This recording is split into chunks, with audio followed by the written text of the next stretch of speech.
Welcome to Managing Performance and a session focusing on coaching skills for managers. My name's Alan Evans. During this film, I'll begin by putting coaching into context so that you can ask yourself, could I be a coach? I'll explain the two principles that all great coaches follow.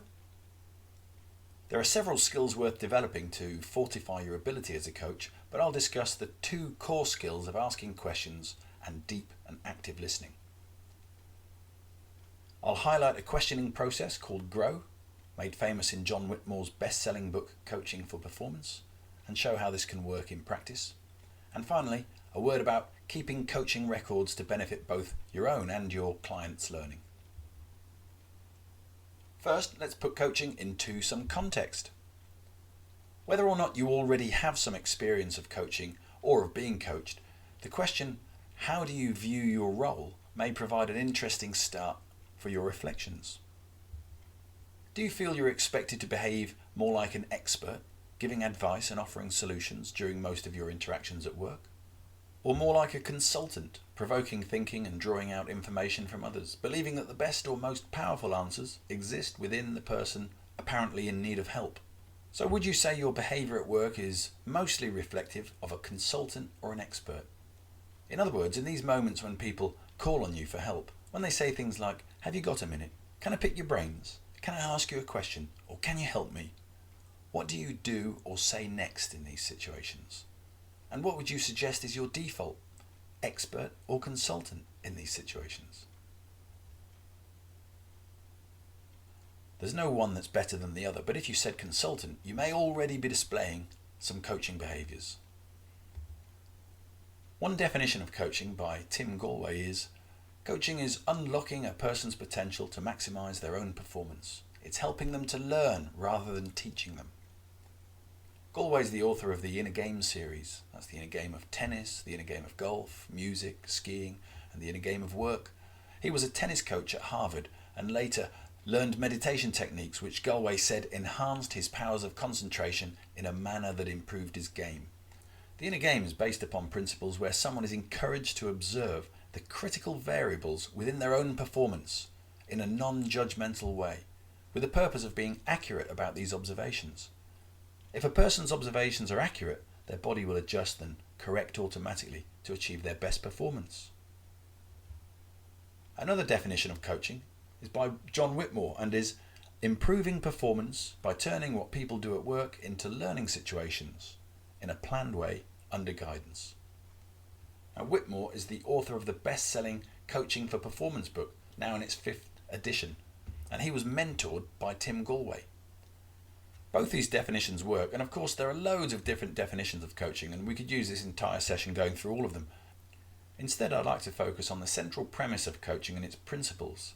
I want to encourage you to make coaching a point of reference for your people management practice. Research has shown that once people have been given the context for their role, including the boundaries they are to work within, those who are coached by their managers excel disproportionately within that role and tap into potential even they didn't know they had. So to coach, we want to help others to learn, not just to teach them. There are two main principles that a coach employs to help them stay on this track, and if a coach follows these two principles at the same time, he or she will find themselves coaching. The principles are to raise awareness and to increase responsibility. The awareness principle guides the coach to behave in a way that leads to an increase in the quality and quantity of information that the coachee is giving themselves, their own input, in other words. This enhanced awareness means that the performer will gather higher quality information, both internally and externally. Responsibility guides the coach to ensure that the coachee remains in control of the choices they make, the outcomes of those choices, and any further actions they decide to take. When the coachee or performer takes ownership of a task, self-directs, self-adapts, and makes more of their own decisions to complete tasks, they build self-esteem and so confidence and start to play to their own sense of uniqueness. In other words, your coaching approach helps to uncover their hidden potential. If you're raising somebody's awareness whilst at the same time leaving them with responsibility to do something with that newfound awareness, you are coaching, and you'll find yourself behaving more like a consultant than an expert. Following the two principles of coaching during a 15 to 60 minute conversation without deviation takes practice and mental discipline. Most people find themselves slipping into expert style behaviour by being judgmental or giving advice or asking leading questions or even simply telling someone else what they should do. But you can spot examples of what sounds like it might become a coaching conversation during day-to-day interactions at work. For instance, if someone who appeared to be seeking help said, "I can't get the stock accounting system to work, can you help?" and you heard the response, "Sure, leave it with me." Would you suggest that this has the potential to turn into a coaching conversation? No, of course not.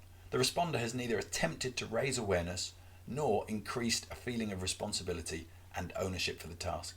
Instead, they've wrested it away. Or, "I feel really nervous about running meetings. I've attended a facilitation course but haven't run any meetings yet myself." And you heard the response, "If I were you, I'd just get stuck in and do it. I know what it's like, as I used to feel nervous too." Would you suggest that this has the potential to turn into a coaching conversation? Again, no. The responder has simply given advice which goes against following our two principles.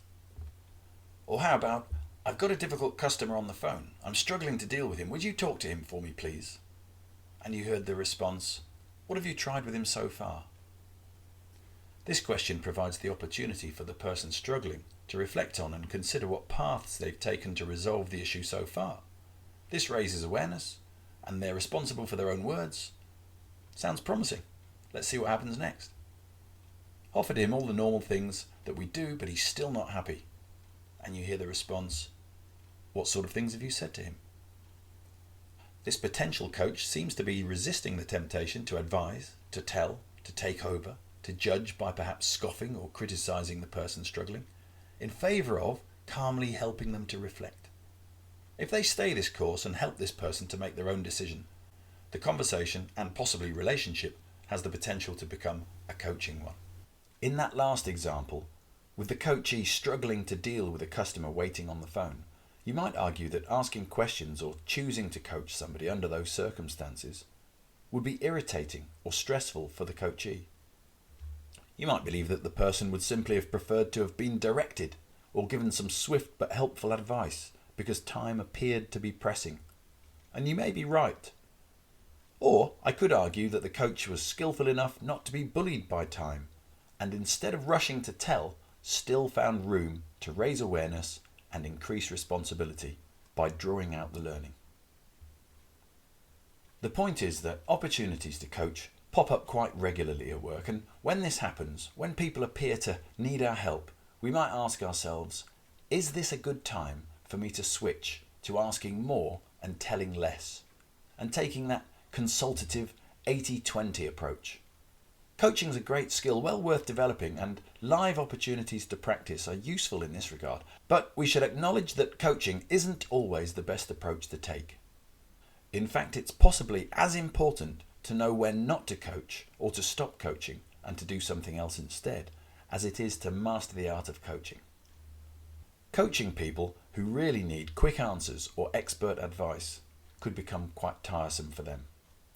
But when great opportunities to coach someone do appear, and they often do, you must be ready to spot them and to exercise your skill at asking effective questions and in deep, active listening. Let's take a look at asking effective questions. I'll share the GROW process with you shortly, which can give some shape and direction to a coaching session and allow you to kind of hang your coaching questions on its various stages. But before that, and regardless of whether you decide to use a process to coach someone or not, I want to share some basic guidelines that may help you to adopt a useful frame of mind when coaching people.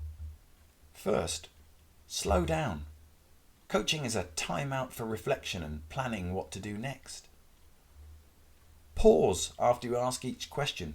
Give the other person time to consider their answer. And remember to breathe and stay calm. Remember, you're not responsible for the content of this conversation, only the process and questions for provoking content from the other person. An effective coach will become deft in questioning and will ask open-ended questions as much as possible in order to raise awareness and leave responsibility for any answers with the client.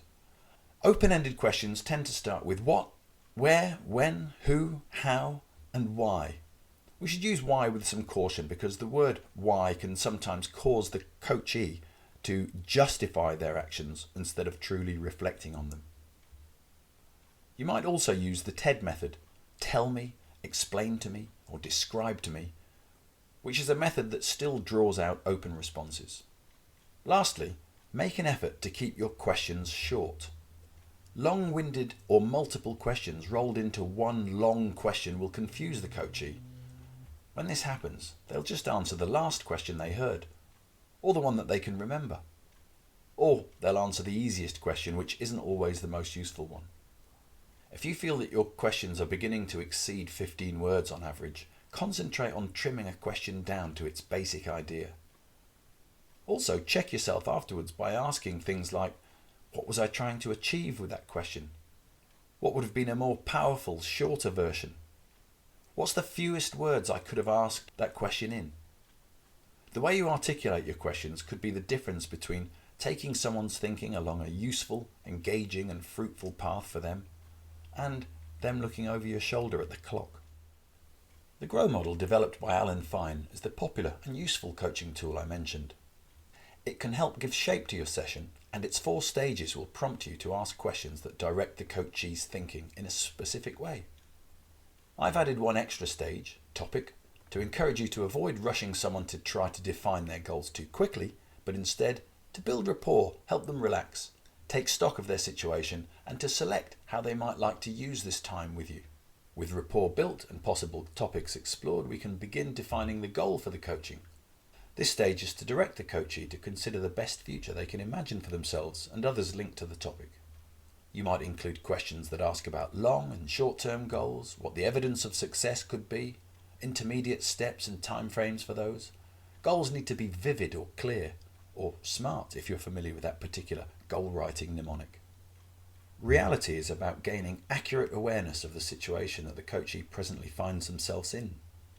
The coach's role here is to stimulate self-evaluation from the coach and identify helpful and non-helpful factors including thoughts, feelings, values, beliefs, relevant skills, any actions taken, and clearly identify any perceived stepping stones or stumbling blocks to success. Options is a creative stage for generating ideas that could take the coachee closer to their goal or to solve their problem. Like with brainstorming, the aim is to generate as many potential options as possible from the coachee before evaluating the pros and cons of each option as a separate part of this stage. The final what stage is there to help the coachee to select one of their options, the one that feels right to them or will take them closest to their goal. At this stage, the questions from the coach help the coachee to convert their choice into a series of steps or tasks, and so to a concrete plan of action. Although the ToGROW model looks simple and straightforward, people aren't. For this reason, you might find yourself jumping forward, back, and around the model and asking your questions out of order, as it were. But this is perfectly fine. In fact, it may help you to think of each stage as a file to be populated with information from the coachee. For instance, if they're not sure how to articulate what they aim to achieve in future at the goal stage, and you find yourself instead jumping forward, asking lots of reality questions to help them define their current situation more accurately or in greater detail, you can imagine a reality file being populated with useful data while the goal file still lays empty. This image could provide a prompt for a coach to return to asking goal-related questions by summarizing and then asking something like, now that we know your present situation is X, Y, and Z, if you could design the ideal situation linked to this topic, how would you describe it? Now, it's impossible to tell you what questions to ask at each stage, as every situation is different and the dynamic between the coachee and coach is personal, but your questions should be articulated in such a way as to direct the coachee's thinking toward either the future, which is about goals, the here and now, reality, or to idea generation, options, or to a pragmatic action planning. Here are some examples of questions that you might ask. With practice, the quality of your questioning will improve, and as you begin to recognize the vastly different responses that a slightly nuanced question can bring, your motivation to experiment further might fire up. For example, at the goal stage you might decide to ask a paradox question when the coachee struggles to find an answer to your original question. If you had asked, "How will you know you've been successful?" instead, rephrase the question to be, "How could you ensure failure?" There's a fun element to this approach, and so answers may be easier to generate from your coachee. With a few answers on the table, the coach directs the coachee to consider all the opposite to the answers given, which may take them closer to being able to answer the original question, "How will you know you've been successful?" At the reality stage, the coachee may tend toward deleting useful information or distorting certain facts to fit with their existing perception, which may not be accurate. The coach recognizes where deletions are occurring and deliberately asks a question to bring the deleted information back accurately. For instance, if the coachee were to say, "We have an understanding," the coach might ask, "What specifically do you understand?" Or if the coachee were to say, "I really value my independence," the coach might ask, "What about being independent is particularly important to you?" Or if the coachee were to say, "I was the best person for the job," the coach might ask, "Better than whom?" There's lots of ideas that could help you to bring back the reality or bring out the facts of a situation. But check out the ideas that come from NLP or neuro-linguistic programming theory to better understand how our use of language reflects our thinking and our inclination to delete, distort, and generalize the information around and within us. Hypothetical or what-if questions are very common at the options stage. They help to get the coachee to jump out of the present thinking lane or possibly rut that their thinking is in. We all unconsciously invent barriers that aren't real or accurate, and a coachee may say things like, "But I don't have the time."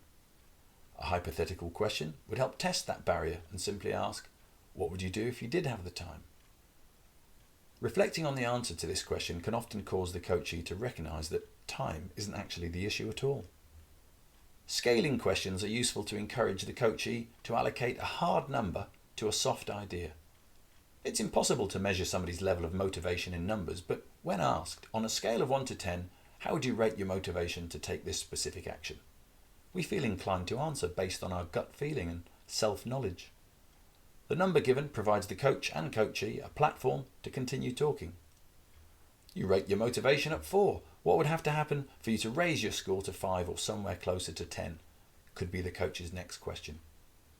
Now that we understand how to approach a coaching conversation, the various types and importance of questions available to us, another skill a coach must develop is deep listening.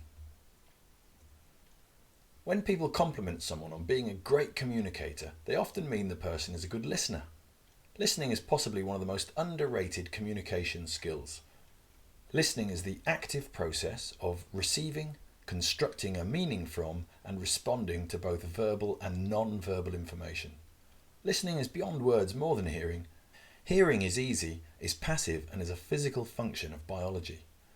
Listening is hard, active, and is a mental function of internal behaviour. So what is the opposite of listening? Talking? No, it's often waiting to talk. Level 1 listening is when we are listening to our own internal dialogue. In other words, we are not really listening to the other person at all. We are focused on the content in our own heads. Read the following examples of Level 1 listening and make a note of any you've never done. I'll be surprised if you've noted any down. Level 1 listening is normal, it's human, we all do it, but it's not skillful. As mentioned earlier, listening is an active process. It's a deliberate switch from listening to our own internal dialogue to placing a sharp focus on the content coming from another person. Active listening is demonstrable listening, and while it does include eye contact, nodding, writing, and other encouraging signs, a key feature is proof that you were in fact listening.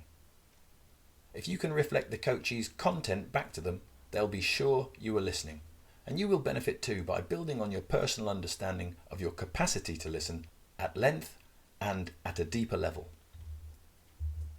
Some key skills within Level 2 listening include attending, following, and reflecting. Attending reminds the listener to physically listen, using appropriate facial expressions, eye contact, and body language.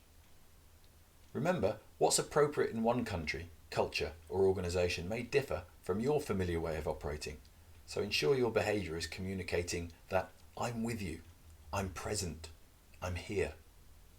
Following reminds the listener to verbally listen, using encouraging noises and phrases, and varying the timing of these, and using a variety of following skills such as, I see, ooh, that's interesting, tell me more, please go on.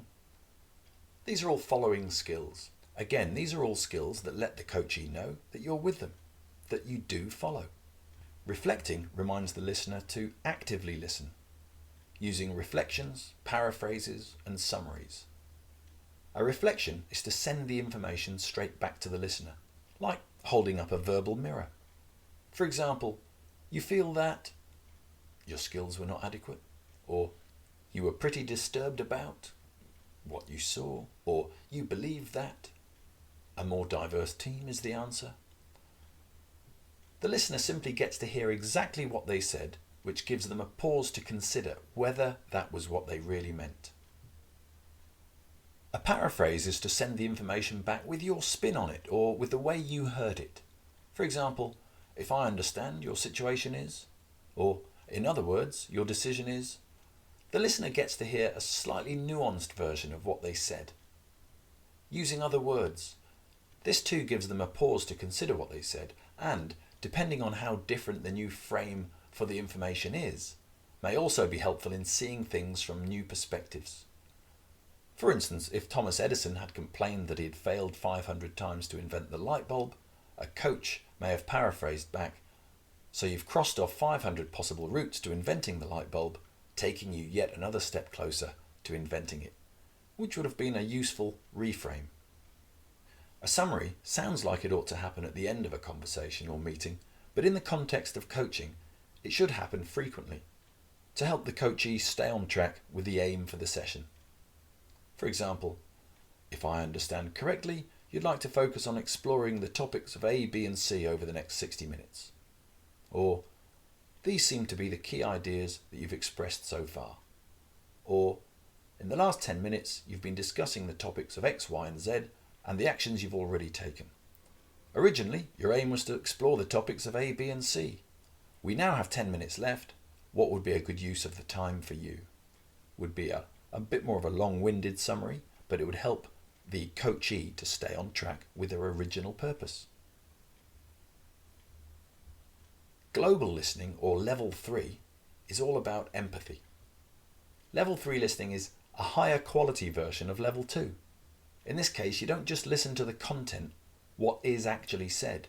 In addition, you're also trying to pick up on the energy and emotion that goes with it, to listen out for what isn't said as well. So level 3 listening is about achieving true empathy with your coachee. The last topic I'd like to raise is keeping records. Keeping records is good practice when coaching, and I want to share a simple format for keeping records with you for both the coaching sessions themselves and to record your own learning and development as you progress. Before I do, I must add that it's vital that you research what the General Data Protection Regulations, or GDPR, are in whatever country you are based.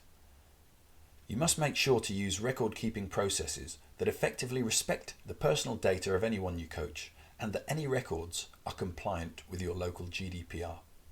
Here's a simple record-keeping sheet that very much reflects how the GROW model works. On the top line, the basics: a name, a date, and a session number to keep records in order. Some key background information could include any factors you both agree are relevant and helpful to include in light of the overall purpose of the sessions, something like the experiences of the coachee, their personality, possibly what they like and don't like, the relationships that are important to them, what they've learned so far, both formally and informally, and what their long and short-term goals are. The theme and goal for this session should be realistic and something that can be explored within the allocated time. After the session, you should be able to summarise the possible options discussed to address the various issues. You should record any actions agreed along with their planned timeframes. During the session, some issues may have come up that you didn't have time to cover during this session, so you should make a note of those. And of course you need to agree the date and time and place for the next session. In terms of recording your own learning as a developing coach, you can use a similarly simple format. What was the situation or context that provided the coaching opportunity? For instance, perhaps a colleague asked you to help them across the desk. What coaching techniques did you try? Like listening, did you ask questions, give feedback, try to remain non-judgmental? In this case, the techniques you practiced across the desk were asking open questions and paraphrasing your colleague. How effective did you feel using the technique? On reflection, you find that you struggled to keep your questions short, and you found paraphrasing was useful in helping you to stay away from trying to solve other people's issues, and so you were able to leave responsibility, one of the coaching principles, for deciding how to solve the issue with your colleague. What was the impact on the client or coachee from your approach? How did they respond to the techniques that you used? So you noticed that your rambling question confused them, and so they only answered what they thought they'd heard. But the paraphrasing technique had some success and helped to create rapport with this person. Practically speaking, and in conclusion, you plan to practice asking good quality open questions, and you're recognizing the value that true listening brings, along with the effect it can have on productivity, has increased your motivation to paraphrase more often. Here's another example where instant feedback was the context, and another where agreeing standards provided the opportunity. So as I've mentioned, there's no one best way of keeping records, but I hope these examples help you to make a start on your own record keeping process. Thank you very much for tuning in and listening to this session on coaching skills for managers. If you need anything more from me, of course, I'd be delighted to help. Please go to my website at www.m2mt.co.uk, drop me a line, and I'll do my best to help you. Meanwhile, I wish you well on your journey to becoming a skilled and valued coach.